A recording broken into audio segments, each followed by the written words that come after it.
ongoing thing.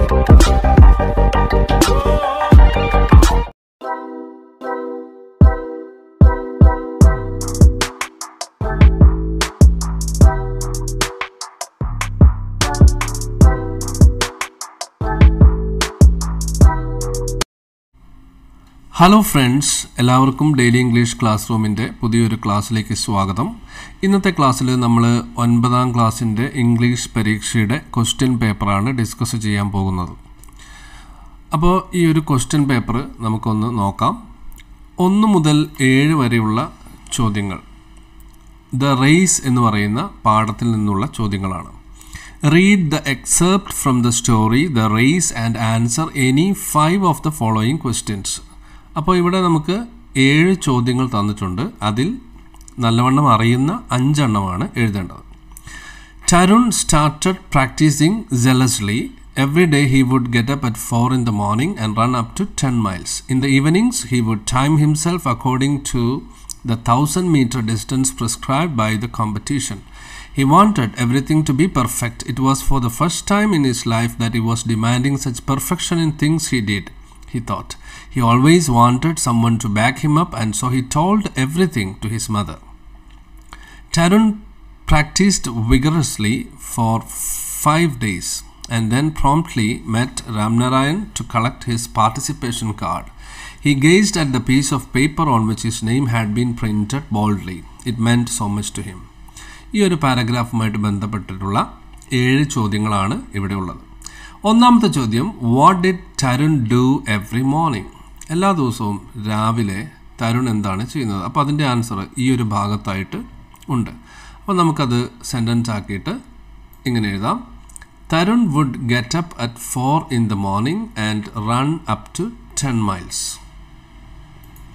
രണ്ടാമത്തെ ചോദ്യം, how did Tarun practise in the evening? ഇനി വൈകുന്നേരങ്ങളിൽ തരുൺ എന്താണ് ചെയ്തത്? അപ്പോൾ ഇവിടെ ഇൻ ദ ഈവനിങ്സ് എന്ന് പറഞ്ഞിട്ട് ആ ഒരു ആൻസർ ഈ ഭാഗത്തായിട്ട് കൊടുത്തിട്ടുണ്ട്. അപ്പോൾ അത് നമ്മൾ സെൻറ്റൻസ് ആക്കി എഴുതുക. In the evening Tarun would time himself according to the 1000-meter distance prescribed by the competition. ഇനി മൂന്നാമത്തെ ചോദ്യം, what was Tarun's new approach to doing things? അപ്പോൾ തരുണിൻ്റെ പുതിയ രീതി എന്തായിരുന്നു? കാര്യങ്ങൾ ചെയ്യുന്നതിൽ അവൻ സ്വീകരിച്ച അവൻ്റെ പുതിയ നയം എന്തായിരുന്നു? അപ്പോൾ അതിൻ്റെ ആൻസർ ഇവിടെ പെർഫെക്ഷൻ്റെ കാര്യം പറയുന്നുണ്ട്. He wanted everything to be perfect. അപ്പോൾ അത് നമ്മൾ ആൻസറായിട്ട് എഴുതാം. Tarun wanted everything to be perfect. It was for the first time in his life that he was demanding such perfection in things he did. ആദ്യമായിട്ടാണ് അവൻ ഇത്രയും പെർഫെക്ഷൻ കാര്യങ്ങളിൽ ചെയ്യുന്നത്. നാലാമത്തെ ചോദ്യം, why did he tell everything to his mother? എന്തുകൊണ്ടാണ് തരുൺ എല്ലാ കാര്യവും അമ്മയോട് പറഞ്ഞത്? അപ്പോൾ അതിൻ്റെ ആൻസർ ഇവിടെ കൊടുത്തിട്ടുണ്ട് ഈ ഭാഗത്തായിട്ട്. അപ്പോൾ നമുക്കത് സെൻറ്റൻസ് ആക്കി ഇങ്ങനെ എഴുതാം. Tarun wanted someone to back him up and so he told everything to his mother. എല്ലാ കാര്യങ്ങളും ഒരാളോട് പറയണം, ഒന്ന് ബാക്കപ്പ് ചെയ്യണം. അതിന് വേണ്ടിയിട്ടാണ് അവൻ അമ്മയോട് എല്ലാ കാര്യങ്ങളും പറഞ്ഞത്. അഞ്ചാമത്തെ ചോദ്യം, who gave Tarun the participation card? തരുണിന് പാർട്ടിസിപ്പേഷൻ കാർഡ് കൊടുത്തത് ആരാണ്? അപ്പോൾ നമുക്കറിയാം രാംനാരായണനാണ്. ആൻസർ ഈ ഭാഗത്തായിട്ടുണ്ട്. അപ്പോൾ അത് സെൻറ്റൻസ് ആക്കിയിട്ട് നമുക്ക് ഇങ്ങനെ എഴുതാം. Ramnarayan gave the participation card to Tarun. ആറാമത്തെ ചോദ്യം, what made Tarun proud of himself? അവന് സ്വയം അഭിമാനം തോന്നിയ കാര്യം എന്താണ്? അതിവിടെ അവന് ഈ ഒരു പാർട്ടിസിപ്പേഷൻ കാർഡ് കിട്ടിയപ്പോൾ അതിൽ അവൻ്റെ പേര് വലിയ അക്ഷരത്തിൽ പ്രിൻ്റ് ചെയ്തത് കണ്ടപ്പോഴാണ്. It meant so much to him എന്ന് പറഞ്ഞാൽ അതാണ് ഉദ്ദേശിക്കുന്നത്. അപ്പോൾ അത് ലാസ്റ്റ് ഭാഗത്തായിട്ട് അതിൻ്റെ ആൻസർ ഉണ്ട്. അപ്പോൾ നമുക്ക് ഇങ്ങനെ എഴുതാം. When Tarun received his participation card he saw his name had been printed boldly on it. This made Tarun proud of himself.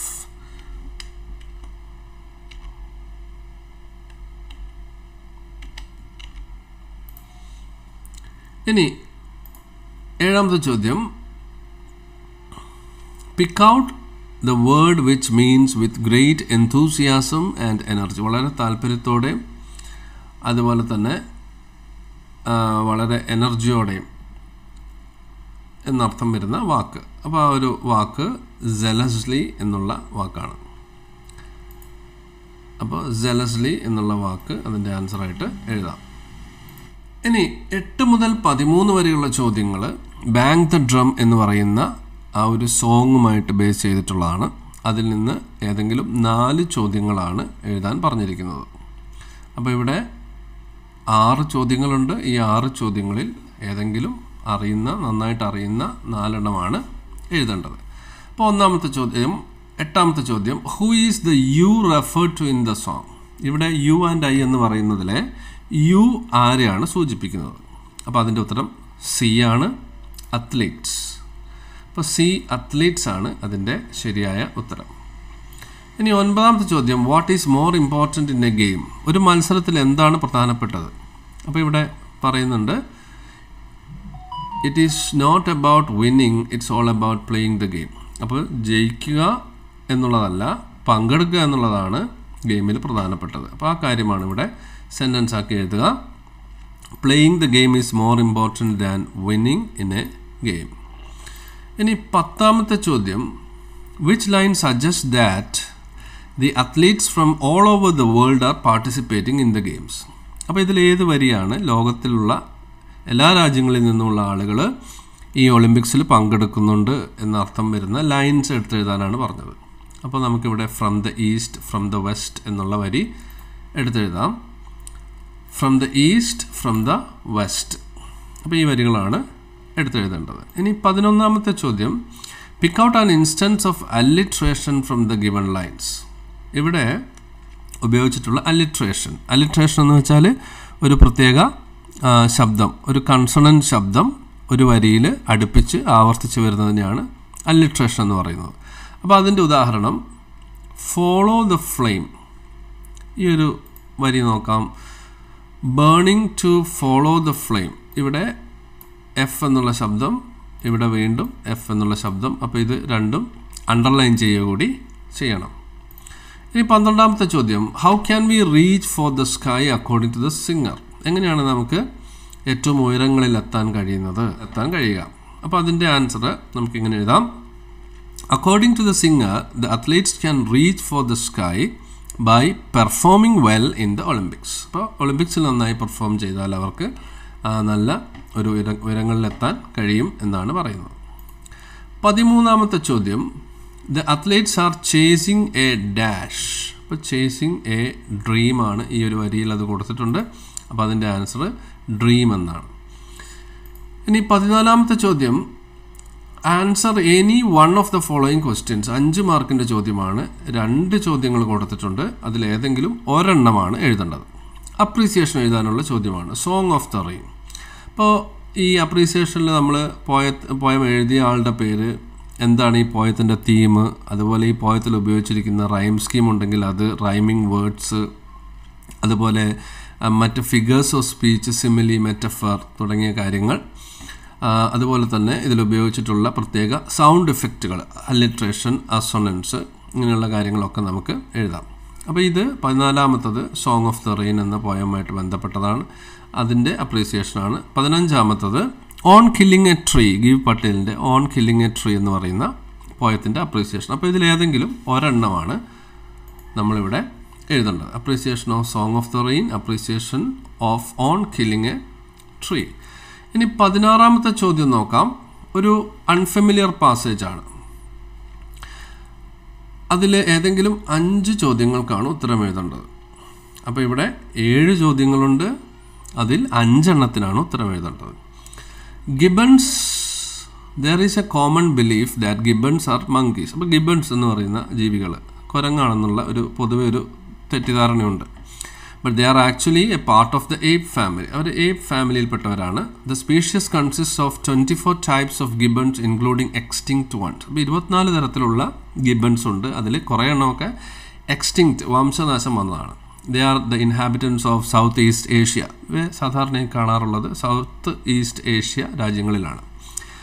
Gibbons can twist their wrist in 360 degrees with their ball and socket joint. അപ്പോൾ അവർക്ക് അവരുടെ wrist 360 ഡിഗ്രിയിൽ തിരിക്കാനുള്ള കഴിവുണ്ട്. അതുകൊണ്ട് തന്നെ this allows them to swing through trees swiftly and easily. Their body is usually അതുപോലെ അതിൻ്റെ body പ്രത്യേകതകൾ പറയുകയാണ് black or grey with white markings on face feet and hand. They show their emotions with loud singing. അപ്പോൾ അവർക്ക് എന്തെങ്കിലും emotions ഒക്കെ വരികയാണെങ്കിൽ അവരൊക്കെ ശബ്ദം ഉണ്ടാക്കും, അത് കിലോമീറ്ററുകളോളം കേൾക്കാൻ കഴിയും. Most of the species of gibbons are considered endangered. വംശനാശം സംഭവിച്ചിരിക്കുന്നു, കാരണം ഈ ഫോറസ്റ്റുകൾ ഇല്ലാതായതുകൊണ്ടാണ്. അതിൻ്റെ നാച്ചുറൽ ഹാബിറ്റാറ്റായ വാസകേന്ദ്രമായ കാടുകൾ ഇല്ലാതായതുകൊണ്ടാണ്. ഇനി ഇതുമായി ബന്ധപ്പെട്ടിട്ടുള്ള ചോദ്യങ്ങൾ നോക്കാം. What is the common belief people have about gibbons? ഇപ്പം ഗിബൺസിനെ കുറിച്ച് ആളുകൾക്ക് സാധാരണയുള്ള വിശ്വാസം എന്താണ്? അപ്പോൾ നമുക്ക് ഈ രീതിയിൽ എഴുതാം. The common belief people have about gibbons is that they are monkeys. 17ാമത്തെ ചോദ്യം, where are gibbons naturally found? എവിടെയാണ് സാധാരണ കാണാറ്? They are naturally found in South East Asia. 18ാമത്തെ ചോദ്യം, what helps gibbons to swing through the trees easily? എന്താണ് അവർക്ക് ഈ മരത്തിലൂടെ ആടാൻ, വളരെ വേഗത്തിൽ ആടാനുള്ള കഴിവിന്, ആ കഴിവ് അവർക്ക് കിട്ടുന്നത് എങ്ങനെയാണ്, അല്ലെങ്കിൽ എന്ത് ശാരീരിക പ്രത്യേകത കൊണ്ടാണ് അവർക്ക് അങ്ങനെ ചെയ്യാൻ കഴിയുന്നത്?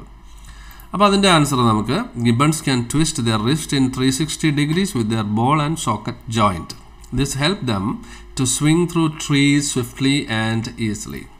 19ാമത്തെ ചോദ്യം, how do gibbons show their emotions? എങ്ങനെയാണ് അവരുടെ ഇമോഷൻസ് പ്രകടിപ്പിക്കുന്നത്? അപ്പോൾ അതിൻ്റെ ഉത്തരം, they show their emotions with loud singing which can be heard for more than a kilometer.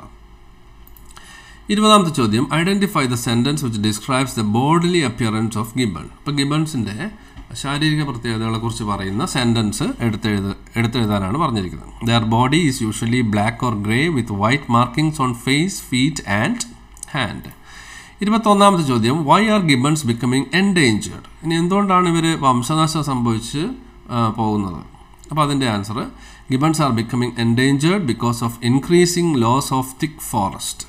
കാടുകൾ ഇല്ലാതാവുന്നത് കൊണ്ടാണ്. 22ാമത്തെ ചോദ്യം, pick out A word from the passage which means quickly, വളരെ വേഗത്തിൽ എന്നർത്ഥം വരുന്ന ഒരു വാക്ക്. ആ വാക്ക് സ്വിഫ്റ്റ്ലി എന്നാണ്.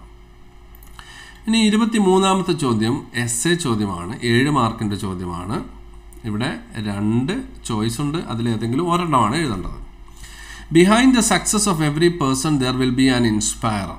അപ്പോൾ ഏത് വ്യക്തിയുടെ വിജയത്തിന് പുറകിലും അയാളെ പ്രചോദനം നൽകിയ ഒരു വ്യക്തി ഉണ്ടാവും. അപ്പോൾ അതിനെക്കുറിച്ചൊരു റൈറ്റപ്പ് ഉണ്ടാക്കുക, ഈ ഒരു റേസ് എന്ന് പറയുന്ന കഥയുമായിട്ട് ബന്ധപ്പെട്ട്. അല്ലെങ്കിൽ art has it's value and influence in human life. അപ്പോൾ കലയ്ക്ക് മനുഷ്യ ജീവിതത്തിൽ പ്രാധാന്യമുണ്ട്. അപ്പോൾ ജോൺസിയുടെയും സ്യൂവിൻ്റെയും ജീവിതത്തിൽ വന്ന മാറ്റങ്ങൾ എന്തൊക്കെയാണ്, ബർമാൻ എങ്ങനെയാണ് അയാളുടെ ജീവൻ അവർക്ക് വേണ്ടി നൽകിയത്, അതിനെക്കുറിച്ചൊരു നറേറ്റീവ് എഴുതാനാണ് പറഞ്ഞിരിക്കുന്നത്. അപ്പോൾ ഇതിലേതെങ്കിലും ഒരെണ്ണം എഴുതുക. ഇപ്പോൾ 23 writeup based on the story the race, 24 narrative based on the lesson the last leaf. ഇനി 25 മുതൽ 29 വരെ 5 ചോദ്യങ്ങളിൽ ഏതെങ്കിലും 3 എണ്ണമാണ് എഴുതേണ്ടത്. 25ാമത്തത് ക്യാരക്ടർ സ്കെച്ച് ഓഫ് തരുൺ. അപ്പോൾ ക്യാരക്ടർ സ്കെച്ച് ഓഫ് തരുൺ നമ്മൾ ഇന്നലെ ചെയ്ത വീഡിയോയിലൊക്കെ നമ്മൾ ചെയ്തിട്ടുള്ളതാണ്, എല്ലാവരും നന്നായിട്ട് എഴുതിയിട്ടുണ്ടെന്ന് വിചാരിക്കുന്നു. തരുണിൻ്റെ ക്യാരക്ടർ സ്കെച്ചാണ് 25ാമത്തെ ചോദ്യം. 26ാമത്തെ ചോദ്യം, profile of Robert Lee Frost using the given data. അപ്പോൾ ഇവിടെ പ്രൊഫൈൽ എങ്ങനെയാണ് വരിക? ആദ്യം ഹെഡിങ് കൊടുക്കണം, റോബർട്ട് ലീ ഫ്രോസ്റ്റ്. ആദ്യ sentence, Robert Lee Frost was born on 26 March 1874 in San Francisco. He studied, alma mater എന്ന് വെച്ചാൽ അയാൾ പഠിച്ച സ്ഥലമാണ്, പഠിച്ച കോളേജാണ്. അപ്പോൾ he studied, അല്ലെങ്കിൽ he completed his education from Dartmouth College. He is famous as a poet and playwright. His major works are A Boy's Will, North of Boston, Home Burial, The Road Not Taken. He was awarded Pulitzer Prize for Poetry and Congressional Gold Medal. He died on 29 January 1963 in Boston. അപ്പോൾ ഈ രീതിയിലാണ് നമ്മൾ ഇതിൻ്റെ profile എഴുതേണ്ടത്. ഇനി 27ാമത്തെ ചോദ്യം ഒരു ന്യൂസ് റിപ്പോർട്ട് തയ്യാറാക്കാനാണ്. Landslide kills many students, അങ്ങനെ ഒരു നല്ലൊരു ഹെഡിങ് കൊടുക്കുക, അതിനുശേഷം സ്ഥലത്തിൻ്റെ പേര് കൊടുക്കുക, ധർമ്മഗിരി, ഡേറ്റ് കൊടുക്കുക, ആദ്യത്തെ ടോപ്പിക് സെൻറ്റൻസിൽ പ്രധാന കാര്യങ്ങൾ കൊടുക്കുക, അതിനുശേഷമുള്ള വലിയ പാരഗ്രാഫിൽ നടന്ന കാര്യങ്ങൾ വ്യക്തമായിട്ട് വിശദീകരിച്ച് എഴുതുക. അപ്പോൾ 27ാമത്തത് ഒരു ന്യൂസ് റിപ്പോർട്ടാണ് about the landslide in Dharmagiri. ഇനി 28ാമത്തെ ചോദ്യം, conversation between Mikhali and the Chinaman. മിഖാലിയും ചൈനാമാനും തമ്മിലുള്ള ഒരു കോൺവെർസേഷൻ. ഇവിടെ 6 എക്സ്ചേഞ്ചസ് എഴുതാൻ പറഞ്ഞിട്ടുണ്ട്. അപ്പോൾ മിഖാലി ഒരു കാര്യം പറയുന്നു, ചൈനാമാൻ അതിനൊരു മറുപടി പറയുന്നു, അതാണ് ഒരു എക്സ്ചേഞ്ച്. അത്തരത്തിൽ 6 എക്സ്ചേഞ്ച് എന്ന് വെച്ചാൽ 12 ലൈൻ കോൺവെർസേഷനാണ് ഇവിടെ നമ്മൾ എഴുതേണ്ടത്.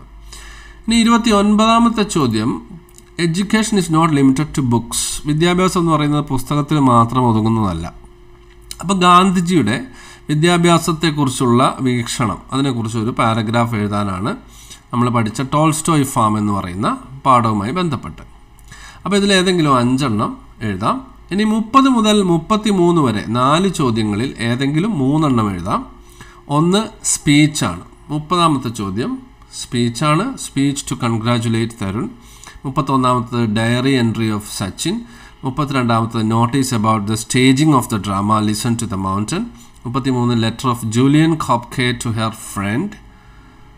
ഇത്രയും കാര്യങ്ങളാണ് ഇവിടെ ഉള്ളത്. ഇതിലേതെങ്കിലും ഇപ്പോൾ നോട്ടീസ് വേണമെങ്കിൽ നോട്ടീസ് എഴുതാം, ഡയറി, ലെറ്റർ, സ്പീച്ച്. ഈ 4 എണ്ണത്തിൽ ഏതെങ്കിലും 3 എണ്ണം നന്നായി അറിയുന്നത് എഴുതുക. അപ്പോൾ നോട്ടീസിൻ്റെയൊക്കെ ഫോർമാറ്റൊക്കെ നമുക്ക് അറിയാവുന്നതാണ്, ഡയറിയുടെ ഫോർമാറ്റ് അറിയാവുന്നതാണ്, സ്പീച്ചിൻ്റെ കാര്യങ്ങൾ അറിയാം, ലെറ്റർ എഴുതേണ്ട അറിയാം. ഇതൊരു ഫ്രണ്ട്ലി ലെറ്ററാണ്, ഫ്രണ്ടിനാണ് ഇവിടെ ലെറ്റർ എഴുതുന്നത്. ഇനി 34 മുതൽ 39 വരെ ഉള്ള ചോദ്യങ്ങൾ 6 ചോദ്യങ്ങളാണ്. ഈ 6 ചോദ്യങ്ങളിൽ ഏതെങ്കിലും 5 എണ്ണമാണ് എഴുതേണ്ടത്. അപ്പോൾ ഇവിടെ ഒരു ഡേറ്റ് തന്നിട്ടുണ്ട്, വർഷം, അതുപോലെ നോബൽ പ്രൈസ് കിട്ടിയ ആളുകളുടെ പേര്, അവർ ജനിച്ച വർഷം. ഇവിടെ ശ്രദ്ധിക്കേണ്ട കാര്യം 2 എണ്ണം ഒരു ഗ്രൂപ്പിനാണ് കിട്ടിയിരിക്കുന്നത്, വ്യക്തികൾക്കല്ല. അവരുടെ രാജ്യം, നാഷണാലിറ്റിയും കൊടുത്തിട്ടുണ്ട്. ഇനി ചോദ്യങ്ങൾ നോക്കാം.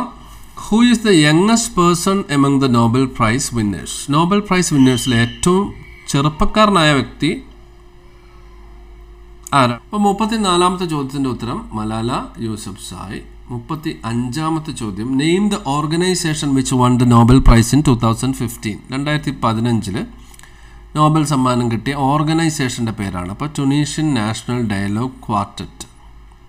35ൻ്റെ ഉത്തരം ടുണീഷ്യൻ നാഷണൽ ഡയലോഗ് ക്വാർട്ടറ്റ്. ഇനി 36ാമത്തെ ചോദ്യം, which year did the organisation based in Switzerland get the price?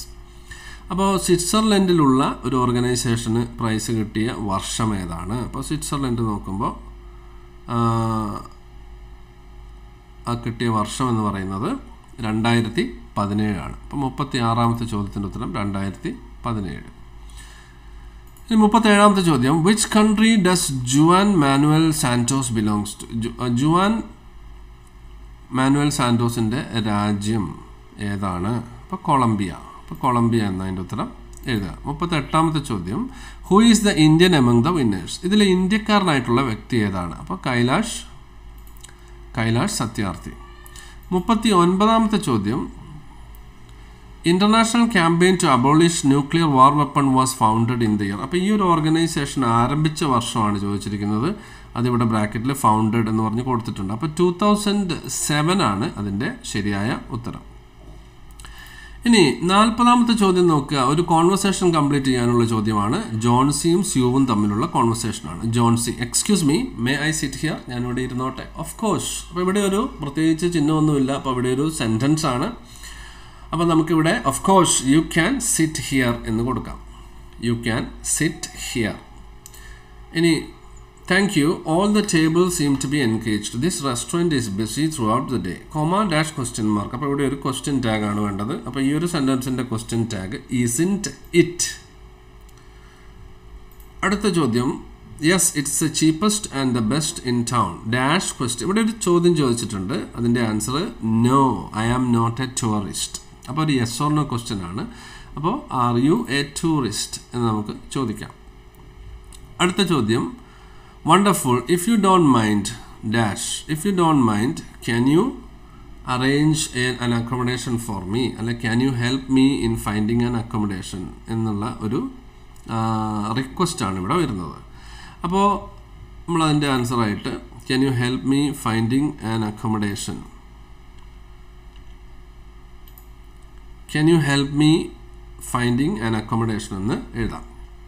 ഇനി 41ാമത്തെ ചോദ്യം, fill in the blanks with correct words from the bracket. ഈ ബ്രാക്കറ്റിൽ നിന്ന് കറക്റ്റ് വാക്ക് ഉപയോഗിച്ച് ഈ ഒരു പാരഗ്രാഫ് കംപ്ലീറ്റ് ചെയ്യുക. തരുൺ വാസ് ഇവിടെ an excellent runner. He would run 4 hours to release his pent-up emotions. At times he would miss his school bus and would then run to school, which was 5 miles away from home. അപ്പോൾ അതിൻ്റെ ശരിയായ ക്രമം an for which from. 41ാമത്തത് and for which from. ഇതാണ് അതിൻ്റെ answer. ഇനി 42ാമത്തെ ചോദ്യം, edit the errors. ഇവിടെയുള്ള മിസ്റ്റേക്കുകൾ correct ചെയ്യാം. On Tolstoy farm we make it. അപ്പോൾ നമുക്കറിയാം ഈ ഒരു പാരഗ്രാഫ് പാസ്റ്റ് ടെൻസിലാണ്. അപ്പം മേക്ക് എന്നുള്ളതിൻ്റെ പാസ്റ്റ് ടെൻസ് ഉപയോഗിക്കണം. We made it a rule that the youngsters should be not അല്ല, ഇവിടെ റോങ് വേർഡ് ഓർഡർ ആണ്. Should not be asked to do what the teachers did not do. When they were asked to do any work, there was always a teacher എന്നാണ്. അപ്പോൾ singular ആണ്. അപ്പോൾ അതുകൊണ്ട് there was always a teacher cooperating and actually working with them. അപ്പോൾ ഇതിൻ്റെ ശരിയായ ഉത്തരം made should not be was working. Made should not be was working. ഇനി 43ാമത്തെ ചോദ്യം, replace the underlined words with appropriate phrasal verbs given in the bracket. അപ്പോൾ ഇവിടെ കുറച്ച് phrasal വെർബുകൾ കൊടുത്തിട്ടുണ്ട്. പുട്ട് അക്രോസ് എന്ന് വെച്ചാൽ കമ്മ്യൂണിക്കേറ്റ് എന്ന അർത്ഥമാണ്. മെയ്ഡ് അപ്പ് ഹിസ് മൈൻഡ് എന്ന് വെച്ചാൽ ഒരു തീരുമാനമെടുക്കുക. ഗിവ് അപ്പ് എന്ന് വെച്ചാൽ ഉപേക്ഷിക്കുക. പുട്ട് അപ്പ് വിത്ത് എന്ന് വെച്ചാൽ ടോളറേറ്റ്, അഡ്ജസ്റ്റ്. സെറ്റ് ഔട്ട് എന്ന് വെച്ചാൽ ഒരു യാത്ര പുറപ്പെടുക എന്നുള്ള അർത്ഥമാണ്. അപ്പോൾ Ramanna could not tolerate. Tolerate എന്ന അർത്ഥം വരുന്ന phrasal verb put up with the idea of building a 5-star hotel in his calm and quiet village. He decided എന്ന അർത്ഥം വരുന്നത് made up his mind to protest against the same. He put across, conveyed എന്ന അർത്ഥം വരുന്ന phrasal verb put across. ഈ put across his concerns to Narayan the school headmaster and sought his help. Both of them decided not to give up, ഉപേക്ഷിക്കുക. Not to give up their struggle until the victory was theirs. അപ്പോൾ നമുക്ക് 43ന്റെ ഉത്തരം ഈ രീതിയിൽ എഴുതാം. Put up with, made up his mind, put across, give up. 44ാമത്തെ ചോദ്യം, pick out the noun phrase in the subject position from the following sentences. ഇവിടെ കൊടുത്തിരിക്കുന്ന സെൻറ്റൻസിൽ നൗൺ ഫ്രേസ് എടുത്ത് എഴുതാനാണ്. അത് സബ്ജക്റ്റ് പൊസിഷനിലുള്ളത് മാത്രം. അപ്പോൾ ആദ്യത്തത് ദ ലിറ്റിൽ ചൈൽഡ്, ഇവിടം വരെ നൗൺ ഫ്രേസ് ആണ്. Was crying for milk verb phrase ആണ്. അപ്പോൾ നൗൺ ഫ്രേസ് മാത്രമാണ് എഴുതാൻ പറഞ്ഞിരിക്കുന്നത്. അപ്പോൾ ദ ലിറ്റിൽ ചൈൽഡ്, രണ്ടാമത്തെ സെൻറ്റൻസിൽ ദ ചൈൽഡ്, മൂന്നാമത്തെ സെൻറ്റൻസിൽ ദ വിമൻ, നാലാമത്തെ സെൻറ്റൻസിൽ എ കൈൻഡ് ചൈനീസ് വുമൻ. അപ്പോൾ അത് 4 എഴുതേണ്ടത്. The little child, the child, the women, A kind Chinese woman.